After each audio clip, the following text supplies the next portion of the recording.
the attack on democracy that is taking place in India.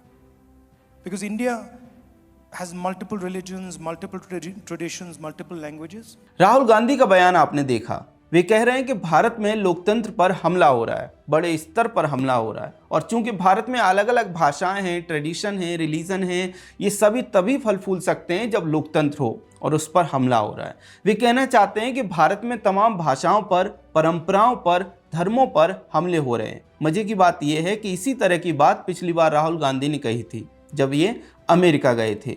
वहां शहजादे ने कह दिया था कि इंडिया में सिखों को पगड़ी पहनने की अनुमति नहीं है। बाद में बहुत विवाद हुआ, शहजादे के खिलाफ एफआईआर भी दर्ज हुई, लेकिन अब कोलंबिया पहुंचकर फिर वही कहते दिखाई दे रहे हैं। गजब टोपीबाज आदमी। टोपीबाज से याद आया कि राहुल गांधी के पिछले 5-7 साल के विदेश दौरे उठाकर देख लीजिए। हर बार जगह बदल जाती है, देश बदल जाते हैं, लेकिन स्क्रिप्ट यही रहती है। ऐसा लगता है कि राहुल गांधी कोई टेप रिकॉर्डर हों जिन्हें अलग अलग देशों में रखकर बजा दिया जाता है, जिसमें फीड कर दिया गया है कि भारत में लोकतंत्र पर हमला हो रहा है, लोकतांत्रिक संस्थाओं को खत्म किया जा रहा है। आप याद कीजिए 2021 में राहुल गांधी ने कहा था कि अमेरिका भारत के लोकतंत्र में दखल क्यों नहीं देता। लोकतंत्र खतरे में है का भोंपू कांग्रेस लगभग आधे दशक से बजा रही है और चुनाव भी हार रही है। इसका मतलब साफ है कि लोग उनके भोंपू को सुनना नहीं चाहते और ना ही उसे महत्व देते हैं। अब सवाल ये उठता है कि इसके बाद भी राहुल गांधी वही भोंपू बार बार क्यों बजाए जा रहे हैं।